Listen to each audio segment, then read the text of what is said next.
Hey, yeah. Got a tufted titmouse here. Sitting outside doing a bit of phenology. And backyard nature journaling. I'm your connection when it comes to observing natural occurrences in your backyard. You don't really need a yard to do this. You just need what my dear friend Alex Croton calls a bit of nature. That wasn't an exact accent, but it's something along those lines. Anyway, I'll just show you how I go about this in a very cursory sort of way.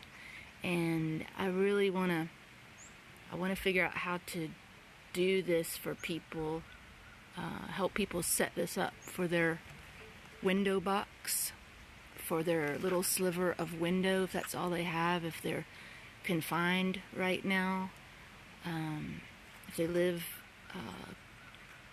in close quarters in tight neighborhoods, whatever your limitation is. I think that there's a way for you to create a nature log and journal.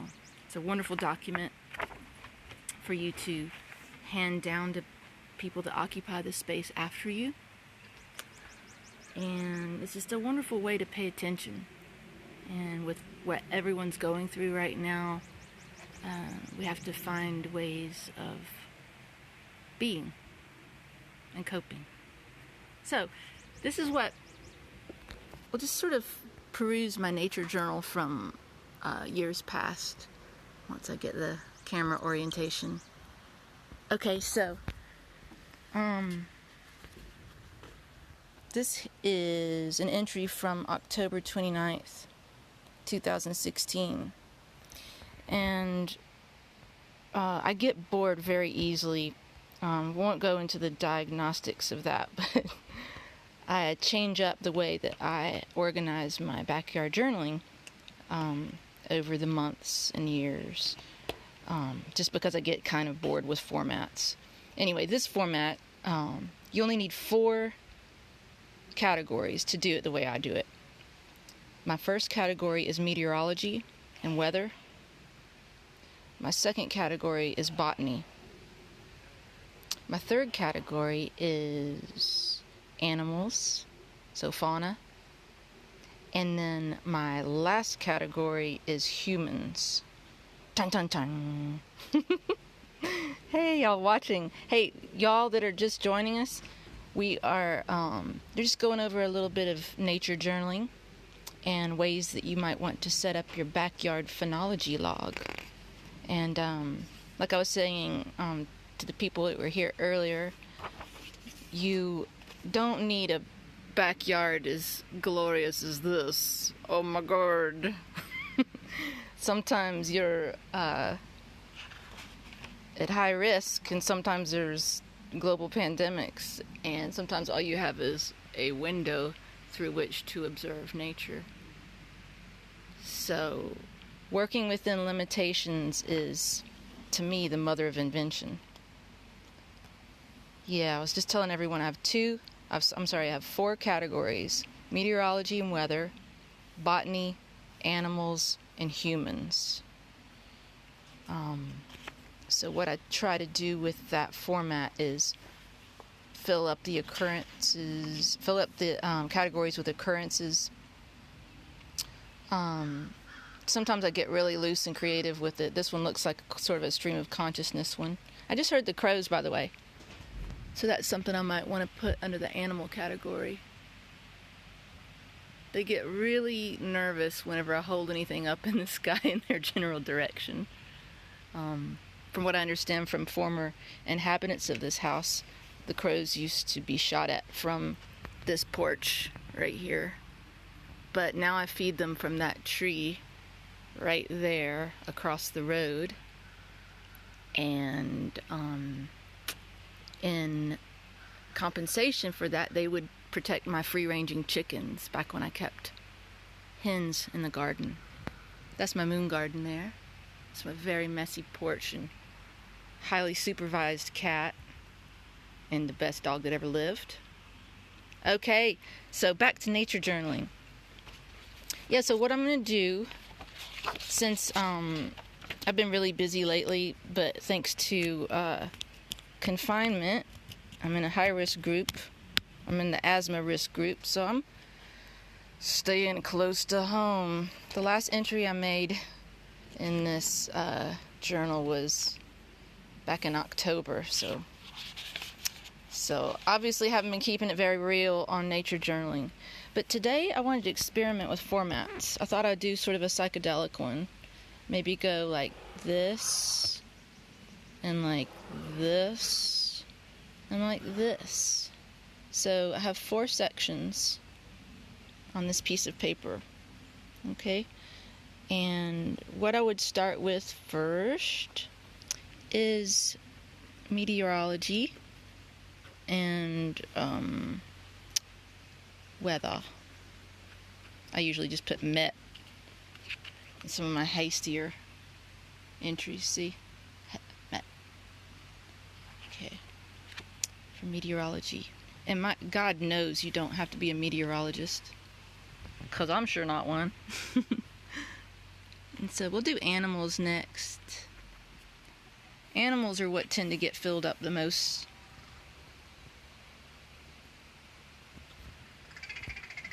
Oh my God, the crows are talking to us. Hey baby, see her in the top? They never do this, y'all. They know. They know we need it. Hey. Oh, hey lovey.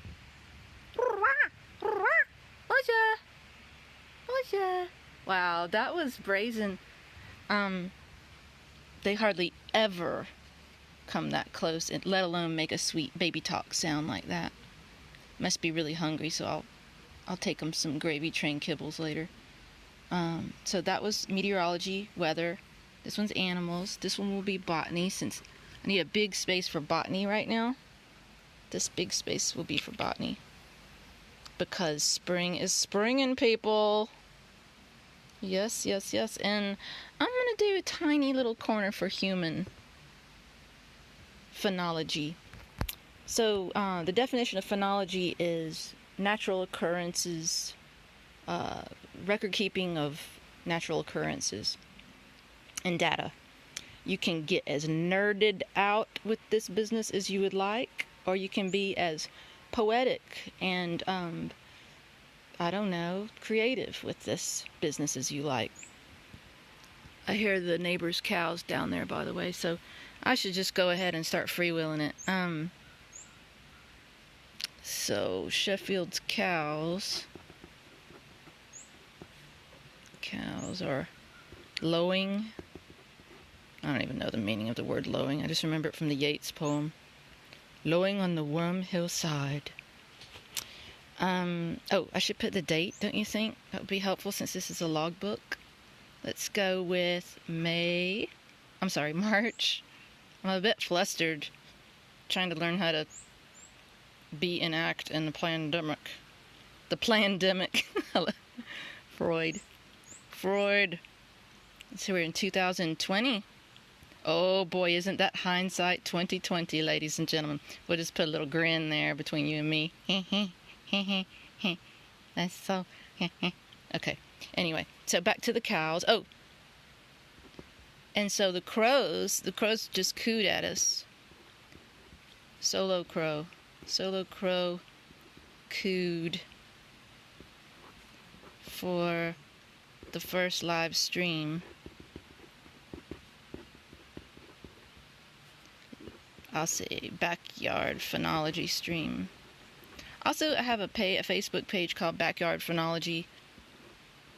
If y'all ever want to see it, it's not really that organized. It's just some helpful things here and there. It tells you stuff about, like, I don't know, articles on nature. And I think I've posted some materials lists in the past.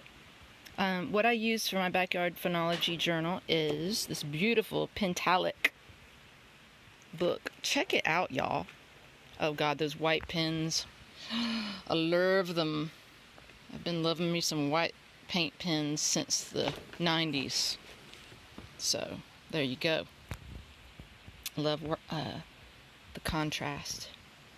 So, Crow cooed for the first live backyard phonology session in history. Ha ha ha ha!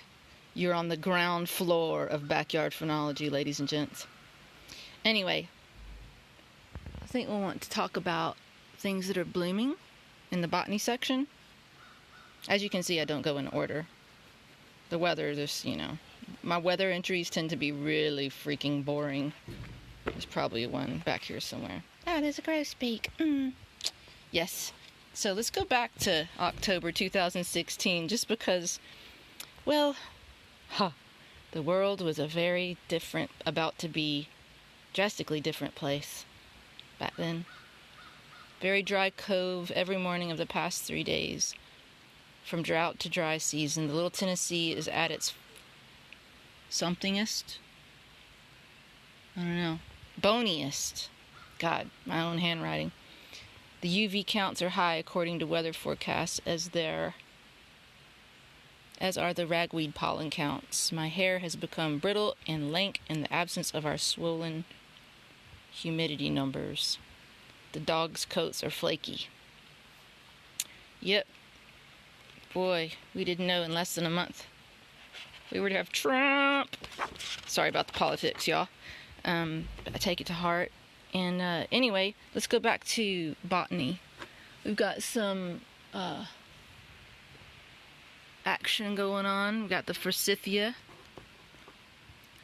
For those of you who may not realize, forsythia is a non-native, and it's actually somewhat invasive in our soil. Not all southern soils, but forsythia blooms are peaking. Sorry, this is such a messy journal entry.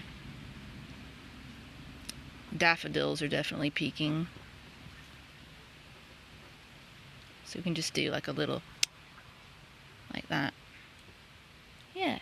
And so, if we want to jump around, let's go ahead and put in a human entry. Saw David's dog, hound, I should say, because in the mountains there is a very big distinction. A dog might not eat your chickens, but a hound will most definitely eat your chickens.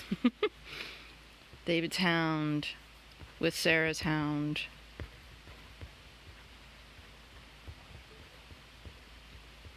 And your cat. Where's my cat? Highly supervised cat. See? Almost lost track of him. Izzy's guarding the house from those wily service people. Okay, so I put the dog occurrences under human because they're domestic dogs. That's just sort of a little thing I do. I think they have a lot to do with human activity. Let's see. So human activity also, my seed starts came up today. Well, some of them.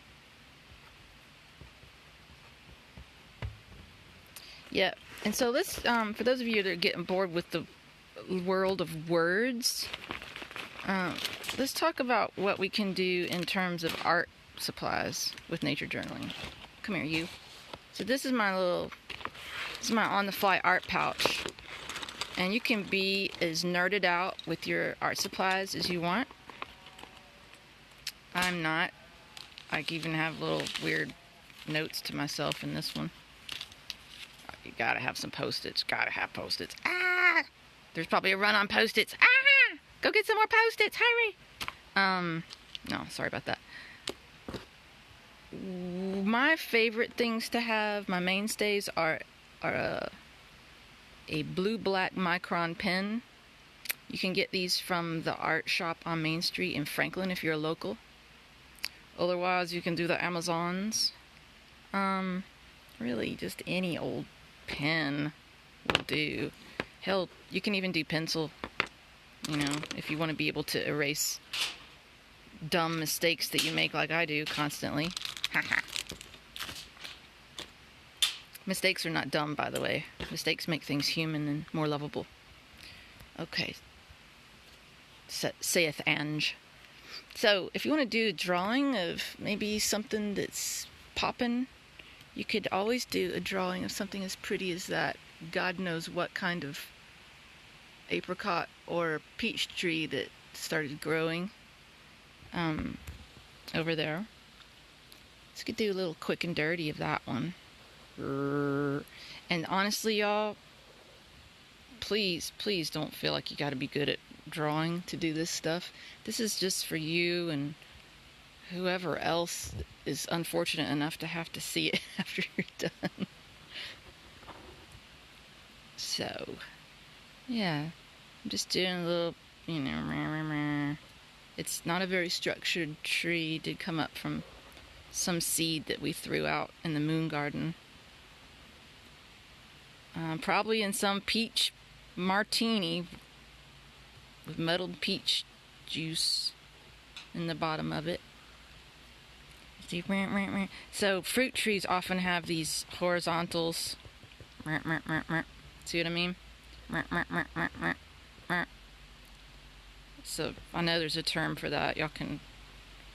I got botany friends coming out of my ears, so maybe they'd be kind enough to tell me.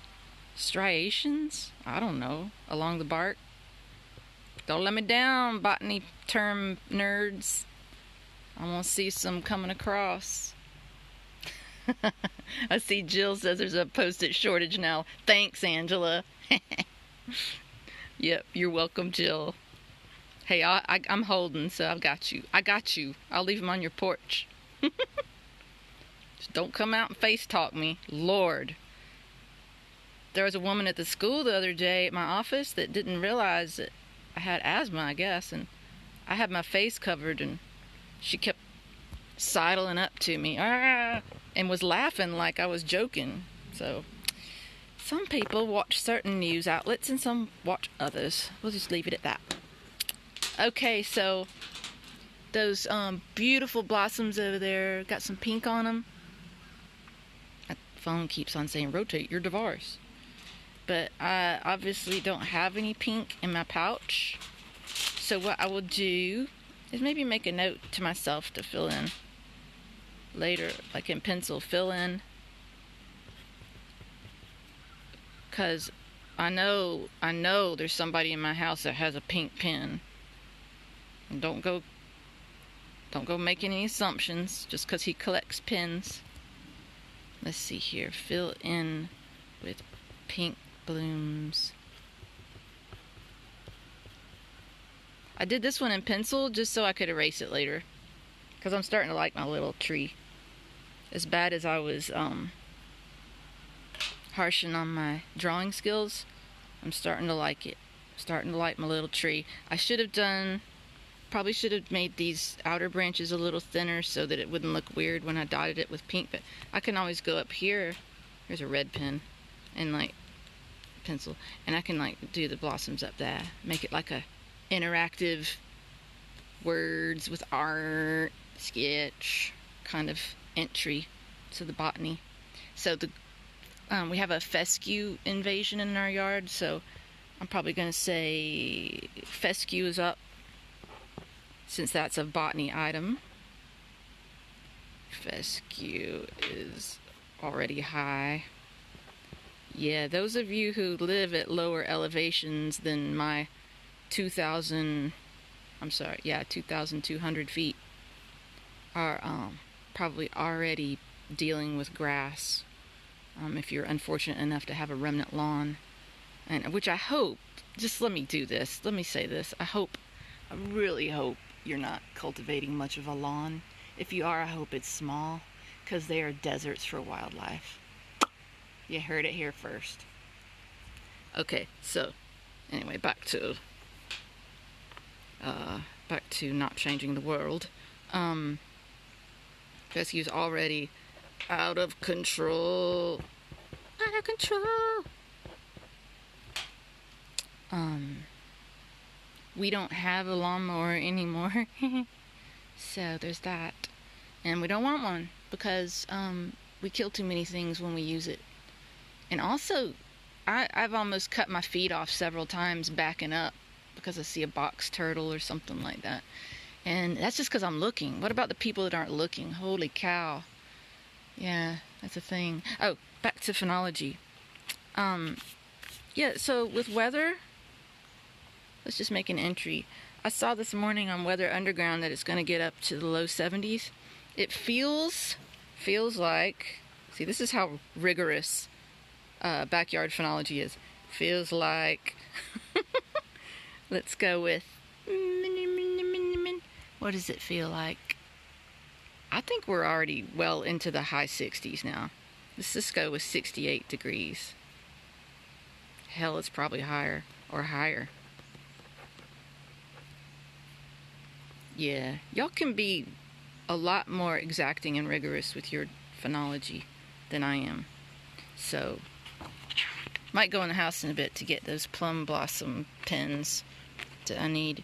But I hope you won't, if you're gonna do a phenology log, I hope that today that you don't go, oh, I don't have a pentalic journal with cute, very cute white pen drawing on it, so I can't make a star. I don't want you to be, don't be that person like me that puts stuff off until I have the perfect conditions. You'll never do anything. And so I will say, let's just make do with what we have. Let's say all I have, because of, limitations, is a 8.5 by 11 sheet of paper. And it looks like that's what this is about to be, because it's not hung in there. Must have cut some pages out of this. Anyway, all you need is an 8.5 by 11 sheet of paper to get started on backyard phenology. Go ahead and order you a block. A block is a fancy way of saying a blank book.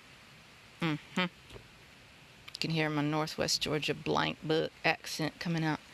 Yeah, so all you need, if you're stuck with just a few pens and some sheets of office paper, all you need is just a blank sheet. And you can format this art and nature phenology journal however you like. You can do it psychedelic shaped. You could do it in concentric circles if you're one of those people. You could put it in rows like I've done here. I got really verbose on descriptions with animals and had to carry it onto the page in front of it. I typically don't use the page, I don't use front and back pages for you inquiring people, because, see, over time the ink begins to show if it doesn't immediately begin to show through the page. So I've been doing this for years off and on. Sometimes I stop doing it because my husband will start doing his. He does a similar format to mine. He has 4 categories as well. Oh, the crows are back.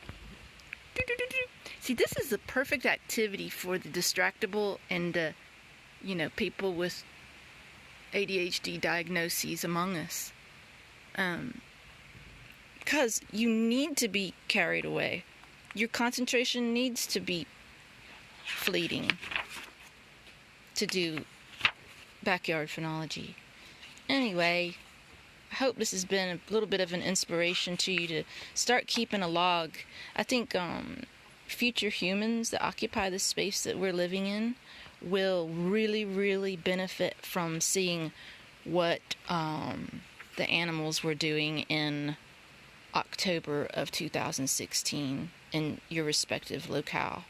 I mean, of course you're not going to get everything, but just pick out a few things that appeal to you. I'm obviously really into the crows, so there's a lot. My people, do you hear them? She's like, are you dead yet? Can I come get your eyes? Anyway, forgive my black humor.